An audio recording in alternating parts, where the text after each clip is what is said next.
As South Africa commemorates the 30th anniversary of our Constitution, and in this month marks the 70th anniversary of the heroic 1956 Women's March, we celebrate far more than a historic legal milestone. We honor a living covenant that has for 3 decades anchored our democracy in the values of human dignity, equality, freedom, and justice. These principles have not only transformed our nation, but have also shaped South Africa's engagement with the African continent and the international community. These anniversaries invite us to reflect on the enduring vision that gave birth to our constitutional democracy and continues to guide our collective journey towards a more inclusive, just, and a prosperous society. These are the values that inform our approach to the international community. Our Constitution stands as both a symbol of South Africa's triumph over division and a testament to our unwavering commitment to human rights, constitutionalism, multilateralism, and international solidarity.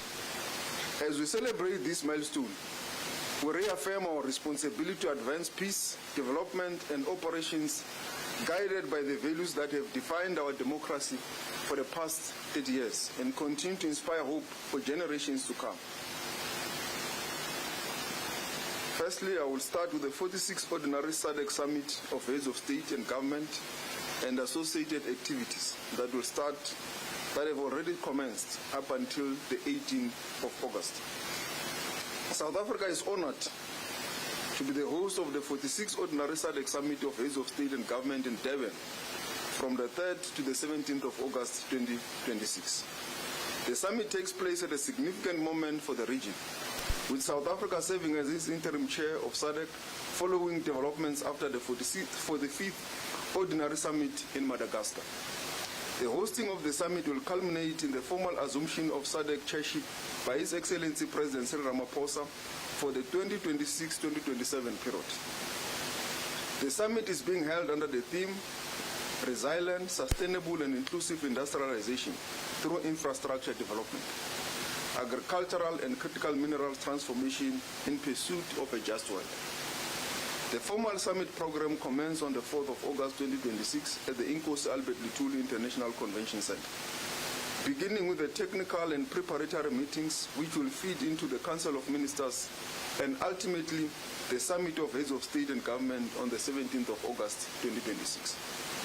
The first engagements include the meeting of senior officials on the mechanisms for the rationalization of Council and Summit decisions, and the SADC Presidential Champions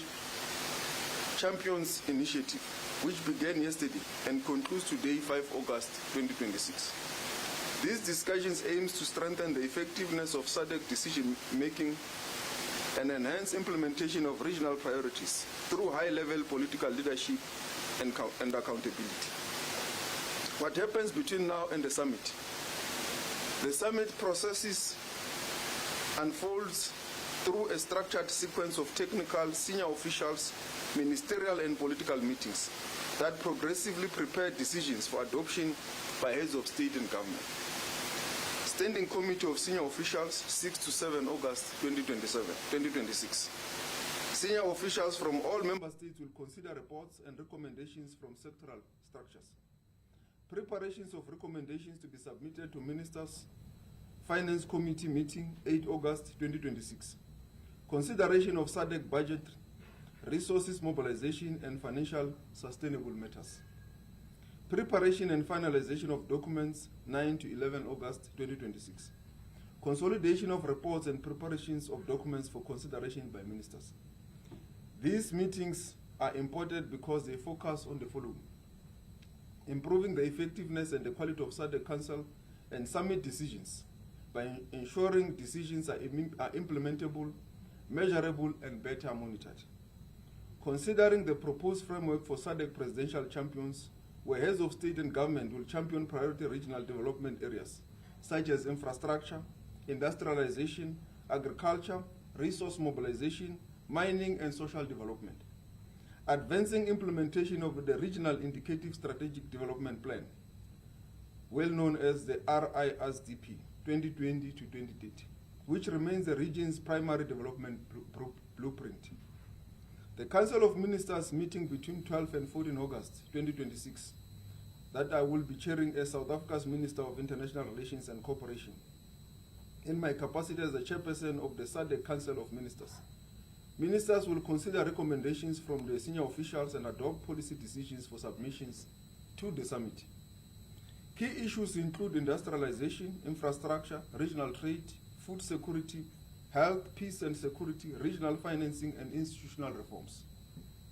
Other high-level events and meetings include the following: the SADC public lecture on the 14th of August 2026. President Cyril Ramaphosa will deliver the SADC public lecture on the 14th of August 2026 at the University of KwaZulu-Natal, Westville campus, under the theme, Translating Vision 2050 into Action, Pathways Towards Solidarity, Equality, Shared Prosperity. This lecture will provide a platform for dialogue on implementing SADC Vision 2050 and the future of regional integration. The Organ Troika meeting, 15 August 2026. Meetings of senior officials and the Ministerial Committee of the Organ on Politics, Defense and Security Cooperation. Consideration of regional peace and security matters. The Organ Troika Summit and arrival of heads of state and government will be on the 16th of August 2026. Meetings of the Organ Troika Summit, which is composed of Malawi, Tanzania and Eswatini. Wreath-laying ceremony honoring eminent South African liberation heroes, arrival of heads of state and government. A state banquet hosted by President Cyril Ramaphosa. The 46th Ordinary SADC Summit of Heads of State and Government will be on the 17th of August 2026. Official opening of the summit, formal handover of the SADC chairship from Zimbabwe to South Africa. President Cyril Ramaphosa assumes the role of SADC chairship for 2026-2027. The heads of state and government deliberate on regional priorities and adopt the summit outcomes and the decisions. The heads of state and government are expected to consider 47 decisions submitted through the summit process. The final number of decisions may be amended based on the deliberations during the preparatory meetings.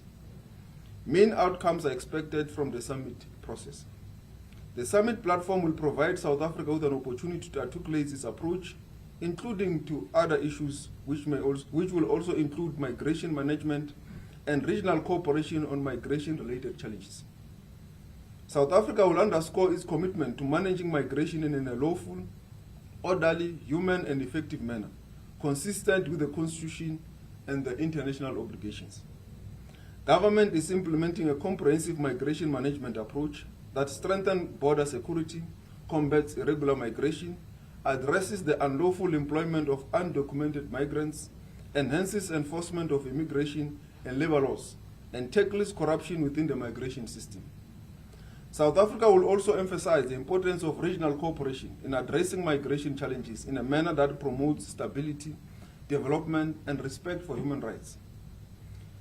The outcomes to look out for: accelerating regional industrialization, value chain development, strengthening infrastructure connectivity and transport corridors, enhancing agricultural productivity and food security, advancing beneficiations of critical minerals, improving regional peace, security and stability, strengthening resource mobilization and the operationalization of the SADC Regional Development Fund, enhancing implementation and monitoring of SADC decisions, strengthening institutional effectiveness through the rationalization mechanism and presidential champions initiatives. South Africa's participation at the United Nations General Assembly. This will be in September. South Africa remains firmly committed to the purpose and principles of the United Nations Charter and international law, including international human rights, humanitarian law. The consistent application is essential to protecting civilians, preventing conflict, preserving the sovereignty of states, and maintaining international peace and security. We believe that the answer to the current crisis of multilateralism is not less multilateralism, but a better and more inclusive multilateralism. International law cannot be applied selectively. The credibility of international system depends on the equal application of its rules. regardless of the power or the influence of the states involved. When respect for the UN Charter and international humanitarian law erodes, it threatens only these directly affected by conflict, but the integrity of the entire international order. South Africa will continue advancing these principles in close cooperation with the international community, particularly with Bangladesh, which holds the presidency of the General Assembly during the 81st session. The theme of this year's session is Restoring Trust, Managing Transformation, a United Nations that delivers for all, which speaks directly to the needs for a more effective and a more responsive multilateral system. We also commend the presidency of the Federal Republic of Germany during the 80th session of the General Assembly.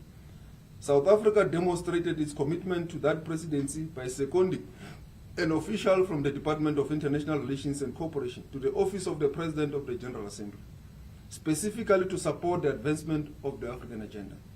We acknowledge and commend Ms. Thandegile Shabalala for her outstanding contribution in that role. South Africa's participation in the high-level week of the General Assembly will commence on the 22nd of September 2026. This 81st session of the General Assembly will also mark a change in guard. As many of you are already aware, it's the last term of the Secretary General, and this will be his last UN General Assembly. The process for the election of a new Secretary General has begun. We want to take this moment to pay tribute to the Secretary General Antonio Guterres for his role and contribution to the work of the United Nations and the entire globe. We commend the outgoing Secretary General for his leadership and commitment to multilateralism that is addressing the lived experience of all global citizens. We look forward to working closely with the next incumbent in a manner that reforms the UN so that it is fully reflective of a post-colonial society, with Africa finally being represented on the Security Council. As many of you are already aware, the process of the appointment or election of the new Secretary General has already started. Lobbying is intense. They've already done some public engagements. Therefore, we will also be receiving some of the candidates who have requested to see us to advance their candidature, to engage us, and to give us their vision. And for that, later this month, we will receive Rebecca Greenspan, who will engage with myself and also the President in her campaigning trail. The recent meeting of the African Union Executive Council, following a decision by the 49th Ordinary Session of the African Union Executive Council not to discuss migration at the upcoming AU midterm review meeting, South Africa reaffirms its support for the long-standing decision of the AU to convene a continent-wide conference on migration. The 25th AU Assembly, which was held in Johannesburg in 2015, called for an African Migration Conference to consider approaches to accelerate mobility and development within the continent, while addressing the challenges posed by increased irregular migration and strengthening capacity to manage migration inflows. South Africa supports the implementation of this decision. South Africa believes that a continent-wide convening on migration must take a holistic view. It must consider migration's relationship with peace and stability, economic development, regional integration, and democratic governance. It must also provide a space for member states to discuss the root causes of anti-migration sentiments and develop a collective continental approach to preventing violence, discrimination, xenophobia, and other forms of intolerance. The need for this dialogue has become increasingly urgent. Migration is a continental phenomenon, if not a global phenomenon, whose consequences extend beyond the jurisdiction of any single state. The agency is further underscored by the recent research indicating that almost 6 in 10 Africans aged between 18 and 25 have considered immigrating, primarily in search of better opportunities. At the same time, African migration remains largely intracontinental, with most African international migrants moving to another country in the continent. Of all international migrants originating from Africa, approximately 45% reside outside their home countries, and of that group, over 50% move within the African continent itself. Key destinations such as South Africa, Egypt, Cote d'Ivoire receive the vast majority of these intra-African migrants. Research also points to a growing negative attitude toward migrants across the continent and globally, driven in part by prevailing economic hardships. The recent report by the UN Refugee Agency that at least 144 people have been reported dead or missing off the coast of Mauritania in an effort to reach Europe, and the recent mass migrants that entered the small city of Ceuta in Spain points to an Africa-wide challenge than just a South African challenge. So just discussing South Africa when dealing with migration in the continent will not resolve the problem. It's a problem that must be engaged comprehensively with all its facets. Report back on matters assigned to South Africa by the African Union. We appraised the AU member states on several tasks assigned to the Republic of South Africa by the summit and its attendant structures. We serve as the chair of the Committee of Five on South Sudan and as the chair of the Ministerial Follow-up Committee on the implementation of Agenda 2063. During our chairship, we have noted a growing continental commitment to strengthening accountability, accelerating implementation, and mobilizing sustainable financing for Africa's transformation agenda, while acknowledging the challenges that remain. Our chairship has considered and recommended a feasibility study for the establishment of the AU Agenda 2063 Development Fund. The proposed fund must complement existing African financing institutions, avoid duplication of mandates, and establish clear governance and accountability structures. With regards to the upcoming elections in South Sudan, as the chair of the C5, we encourage the international community to assist South Sudan to reach the important milestone of having an election which is inclusive and realistically meets the requirements of the revitalized peace agreements. Only a credible and inclusive election can bring long-lasting peace, security, and prosperity for the people of South Sudan. On peace and security matters, South Africa welcomed the decision to convene an extraordinary summit of the African Union on the strengthening of mechanism for conflict prevention and resolution in Africa from 29 to 30 August in Luanda in Angola. This will allow the continent to give practical expressions to the principle of African solutions for African problems. The conflict in Sudan has become more than just a humanitarian catastrophe. It is one of the biggest moral failures in our lifetime. South Africa will use this platform as a critical opportunity to mobilize the continent towards a structured intervention. We also welcome the decision of the Executive Council to raise the issue of the exclusion of South Africa from the 2026 G20 that is under the leadership of the United States of America.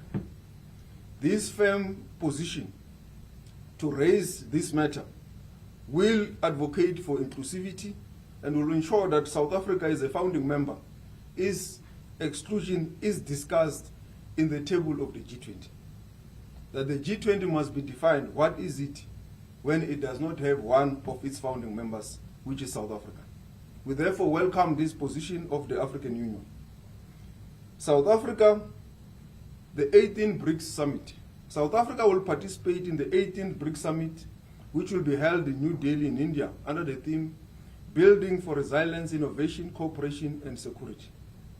The 2026 summit is expected to focus on maintaining unity within an expanded and a more diverse membership, while advancing cooperation on global governance reforms, economic development, and the interest of the Global South.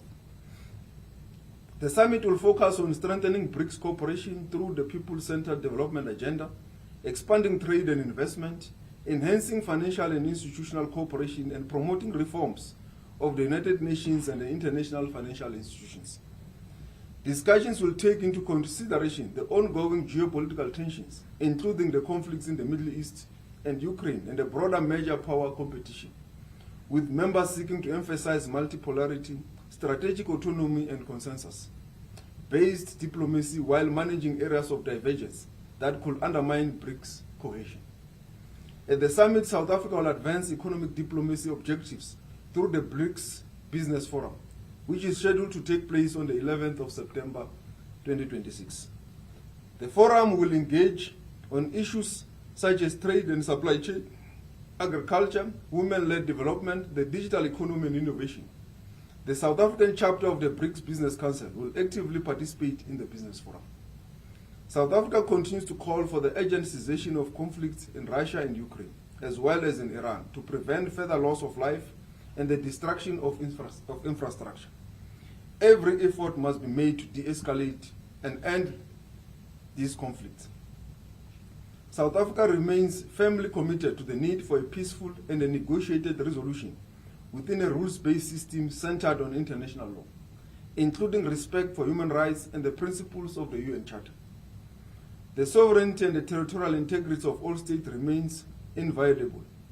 Consequently, South Africa supports all efforts to bring these conflicts to an end and welcome initiatives aimed at facilitating negotiations. We remain steadfast in our commitment to a peaceful resolution of conflicts through a negotiated settlement with all parties to the conflicts having a seat at the table. An update on High Commissioner to India, High Commissioner Shukla. We confirm that High Commissioner Anik Shukla has been recalled to the headquarters for further consultations. We have also submitted the recommendations to Parliament and to the Presidency to consider a new framework for protocol and diplomatic support to former presidents and former deputy presidents during international travel. As part of this framework, the Presidency and DIRCO jointly established a mandatory disclosure mechanism requiring former presidents and deputy presidents seeking protocol and diplomatic support to provide full details of the purpose of travel, programs, activities, sources of funding, principal hosts, key engagements, and the capacity in which they will be traveling to enable an informed assessment of the appropriate level of support required and any associated reputational, political, and diplomatic or security risks that may be involved. This will help us avoid a situation where former presidents portray themselves as also representing South Africa's foreign policy, particularly when they have not been mandated by the sitting head of state. Thank you very much.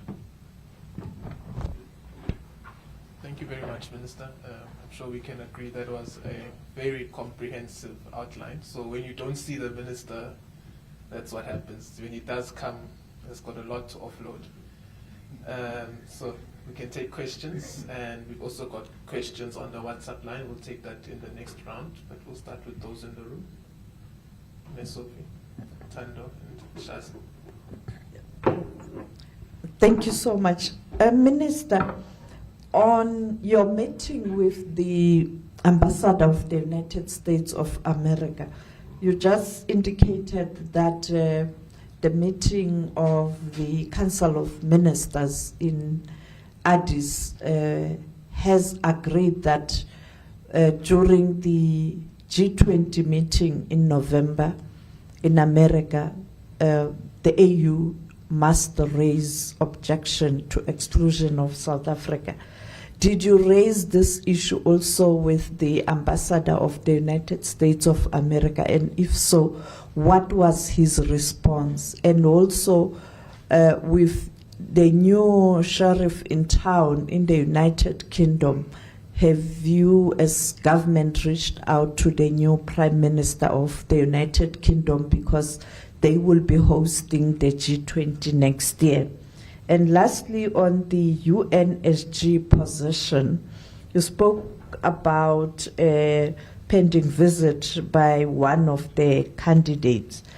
But what is South Africa's position in terms of principle as it relates to who South Africa would want to see leading this world body, looking at different issues such as gender, geographic location, or regional inclusivity? Thank you so much.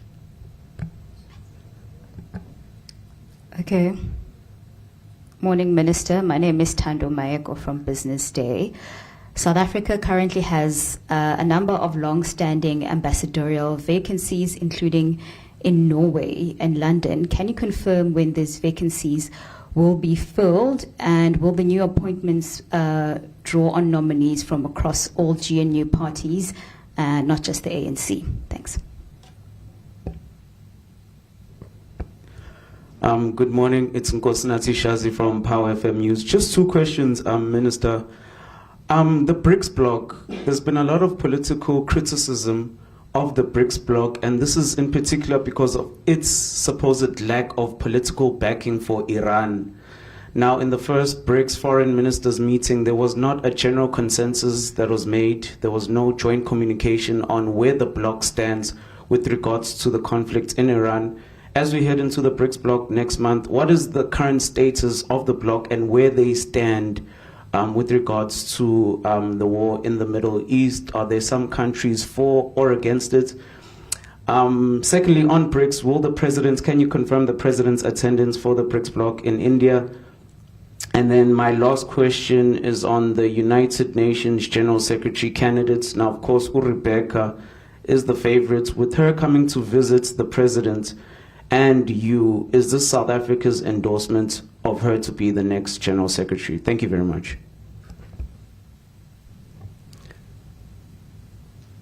Thank you. I'm Hawelo Magolego from UFM.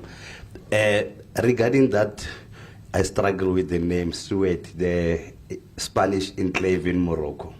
We saw right-wing groups in Europe trying to agitate their counterparts locally to say you should be careful that people can just storm into SA like this. I'm sure from a security perspective as a government, you would have assessed due. I don't think that is possible, but you've got to say there's the government. Are you worried that there's any, even as very remotely, such a possibility of 70,000 plus people running across the border into South Africa?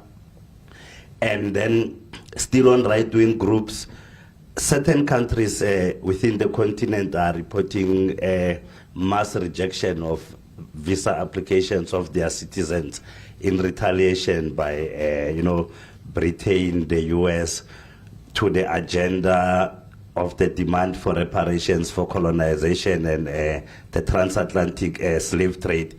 I know that South Africa is part of the AU, you are part of that.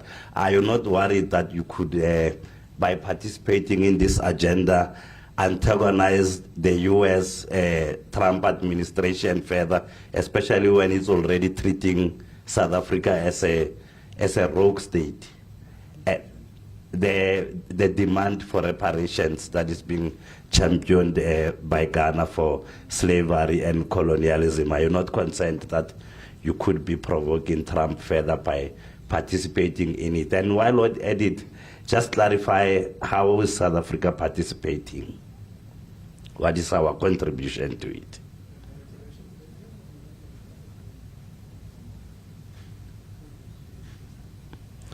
And also whether we have had instances where people are reporting high level of rejection of visas that could be associated to that.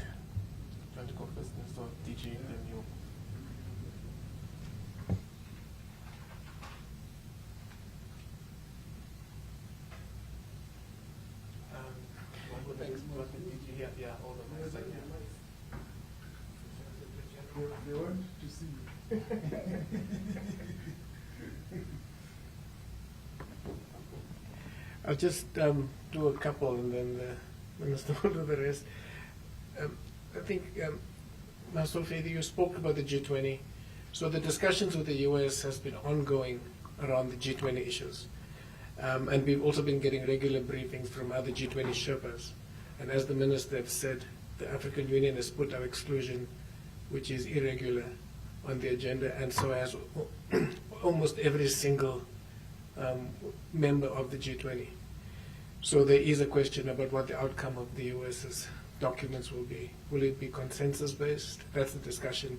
And essentially the argument is it cannot be consensus-based, given that we are actively excluded. We did not exclude ourselves.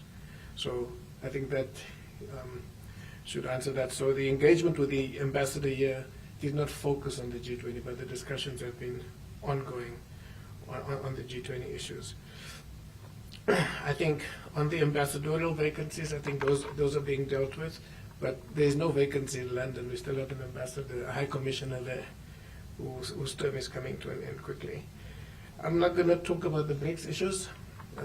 Maybe Minister could leave that to you, but suffice to say that with the expanded BRICS, and we have the BRICS Sherpa sitting there behind, and he could want to, we could add in on this, but essentially on the geopolitical issues, given the expanded BRICS, plus we shouldn't be surprised that we can't get consensus as easily when it was just 4 members of BRICS. So that includes Iran and many other conflicts across the globe.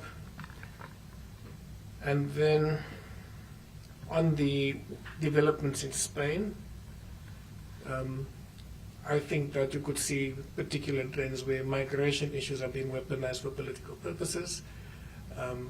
The events in Spain are unique, given that Quito is an enclave. It's Spanish territory, but it's an enclave on African soil, and it's been used to actually, in the assessment of many analysts, to embarrass Spain for stances they've taken on the geopolitical agenda.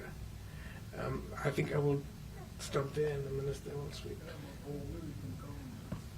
You want to come on BRICS?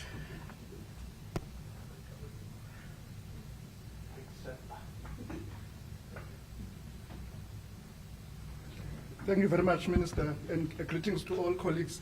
On the BRICS, I will not add much except to say and reiterate what Minister Lamola had said after the last meeting of the foreign ministers of BRICS.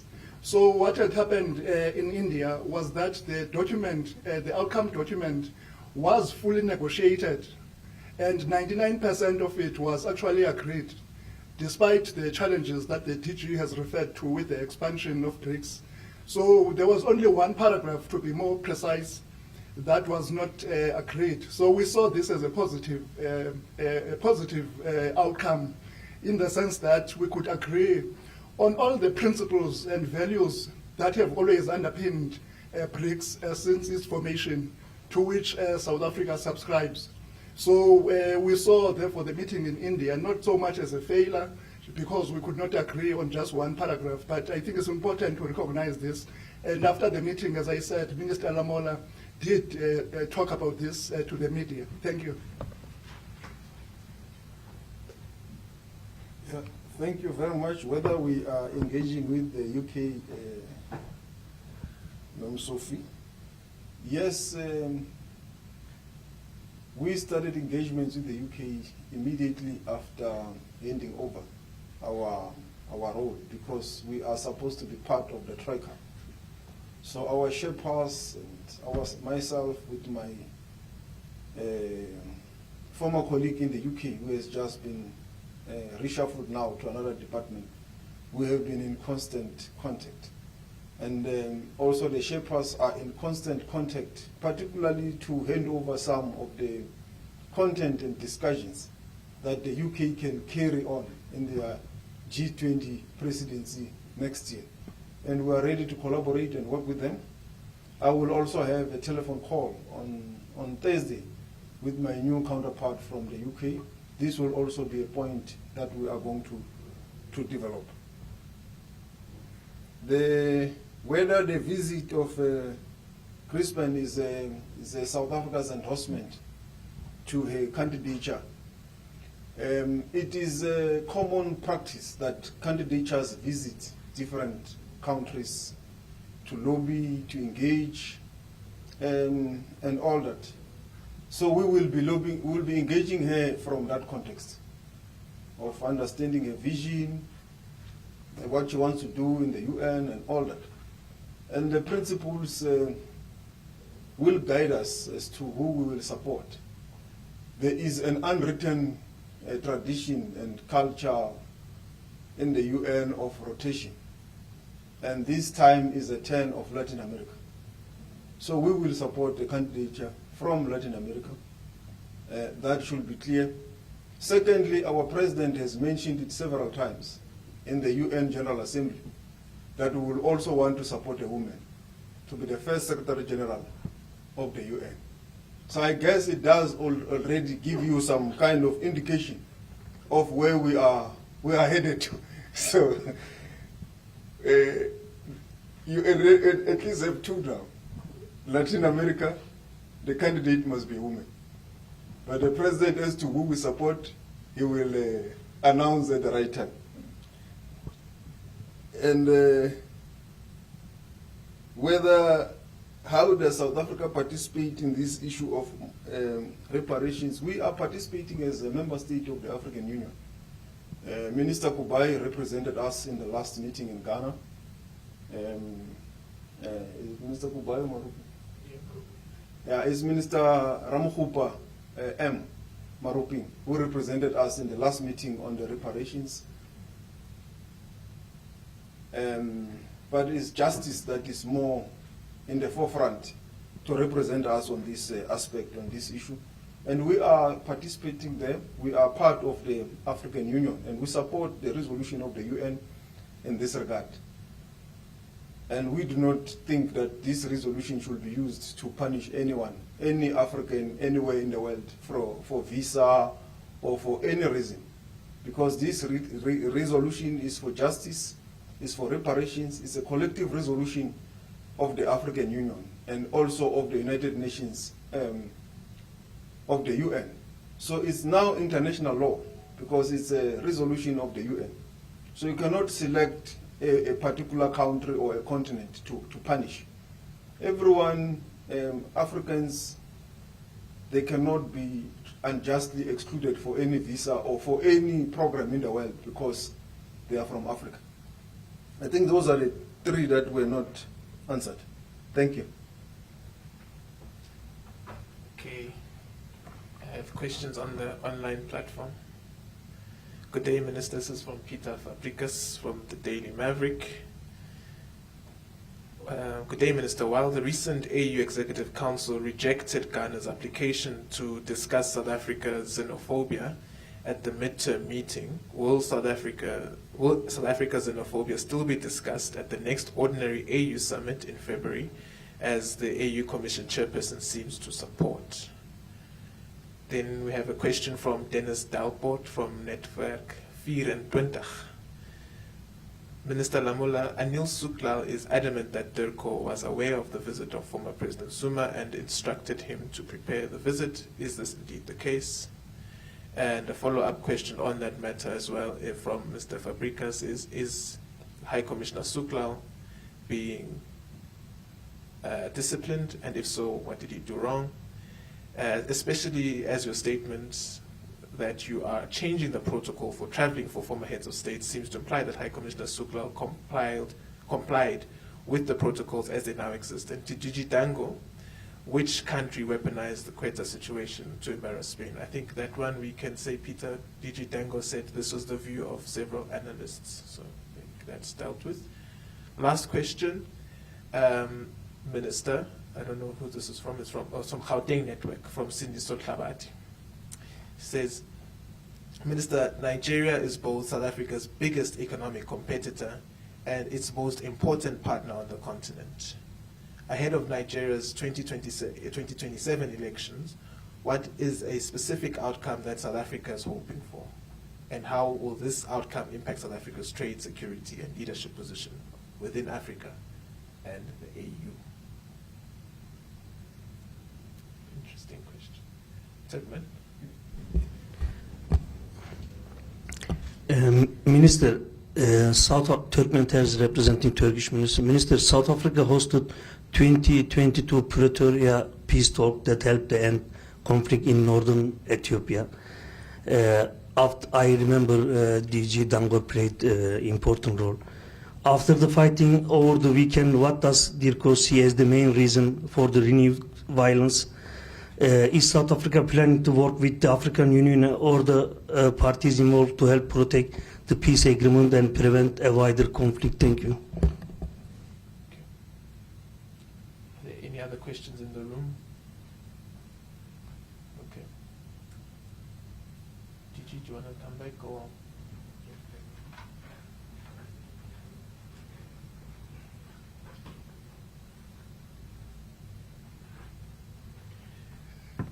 Thanks. So I'll deal with the questions around the Ambassador Suklal matter. Just to point out that what we have put forward is, as the Minister pointed out, a review on the protocols around which former presidents can travel, and I think this transparency is going to be important. And we are asking also for details on visits.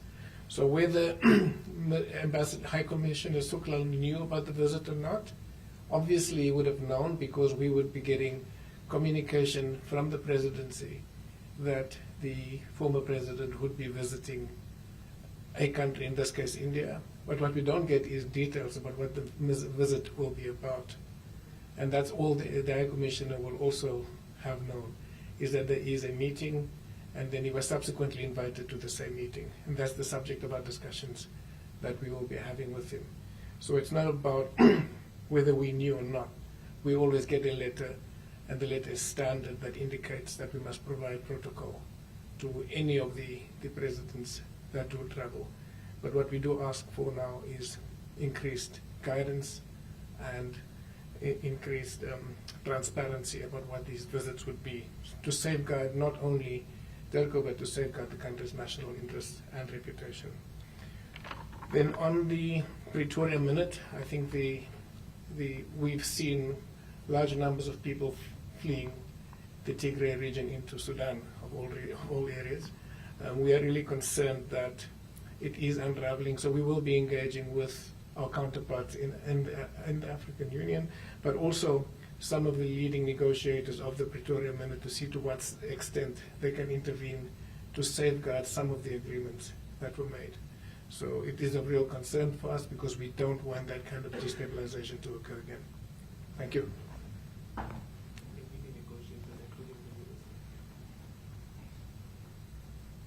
Yeah, thank you. I think I'm left with only one question to answer.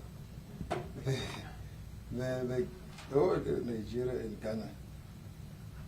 I think this is from Peter, on whether the AU will discuss at its next summit the issue of South Africa's xenophobia.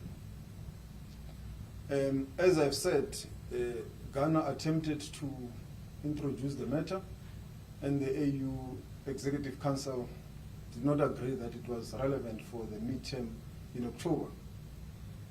We raised our view that any discussion on this matter must be comprehensive, deal with the push and pull factors, the root causes of illegal migration,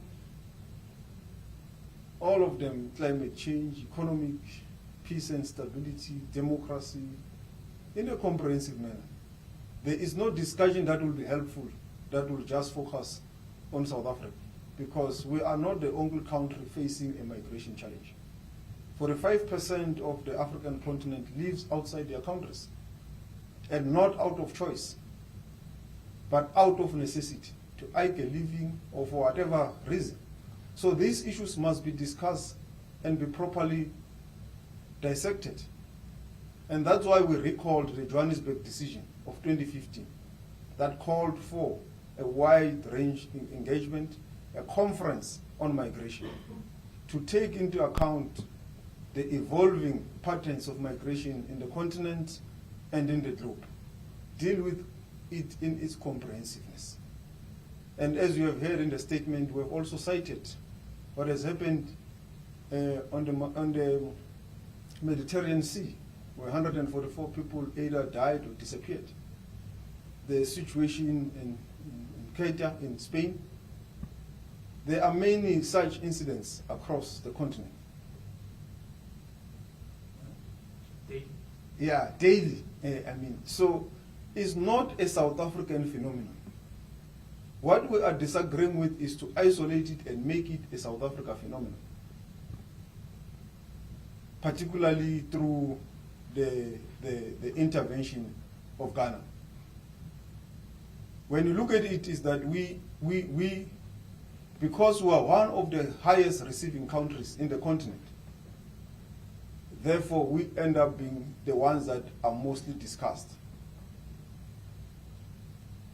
So in other words, you can say we are sometimes victims of agreeing to the protocols on Africa integration. So we are saying it should not be just the burden of South Africa. It will be of the whole continent. and therefore it must be discussed in a comprehensive way. But if you just want to put it on an agenda and say xenophobia in South Africa, what will happen is that South Africa will be almost like we in some kind of court or inquiry, where we must go there and defend ourselves. And all other countries that want to attack South Africa. Then what will be the conclusion of such a meeting? It will be a zero-sum game. Because someone will also come and defend South Africa, another one will come and attack, and then what will be the end result of such a debate? It will be a zero-sum game. No one will be a beneficiary. But if we have a wide, comprehensive conference on migration, it will come with clear scientific interventions, well-processed, researched intervention that will be processed by the various institutions, even organs of the AU, including member states, which can then come with papers, stats, interventions, as you have already heard us citing some stats. So that is the view of South Africa, that this matter does not belong to the Leaders Summit. If it ends up in the Leaders Summit, it must go there as a report from that conference that we will have had, that will have had a comprehensive discussion. Besides all this, as a country, we are also cooperating with the African People's Human Rights Commission on the matter. They will also be soon visiting South Africa, and we will be responding, cooperating with them with regards to this issue that is on the table, which is the appropriate organ of the AU. But to take it to the Executive Council, to the summit, it will not be an ideal platform, because the agenda will be very clear, to just name and shame South Africa, with no intention to come out with resolutions. So a comprehensive engagement is what South Africa will support, and we agree with. Let's deal with the root causes, the push and pull factors, economic integration, issues of climate change, issues of unemployment, issues of peace and security that drives people to leave their countries. These are the real root causes. You cannot treat the symptom of the problem. You must treat the root cause of the problem to come up with a solution. So that is South Africa's position, and we'll advocate it in all platforms of the AU, including with regards to the issue that Peter has raised, whether the summit will be the appropriate platform.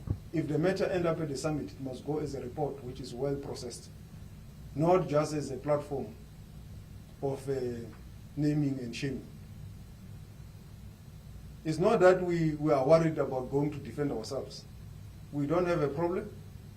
We can go and defend ourselves if there is a need, but we think that will not be a solution.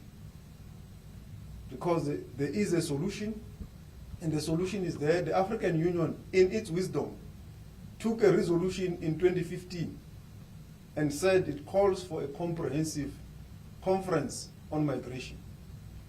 That is what the African Union should do, is to implement that resolution. That already exists, it is there, it must just be implemented. So that's what South Africa is saying. We need to recall that resolution.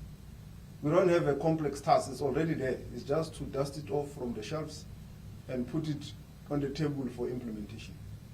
Thank you very much.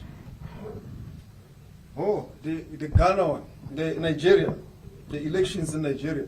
No, we wish them free and fair elections. That's the only thing we can say. We can't wish any other thing, because we can't have a preference as to who must win or who must lose. We wish Nigeria free and fair elections that will be peaceful and that will be in the interest of democracy. And we look forward to work with whoever that the people of Nigeria will elect as their leaders. Thank you. Thank you very much, Minister. That concludes our press conference, ladies and gentlemen. Thank you very much. We'll see you at the next press conference. The Minister has got an engagement to address next on this. Thank you.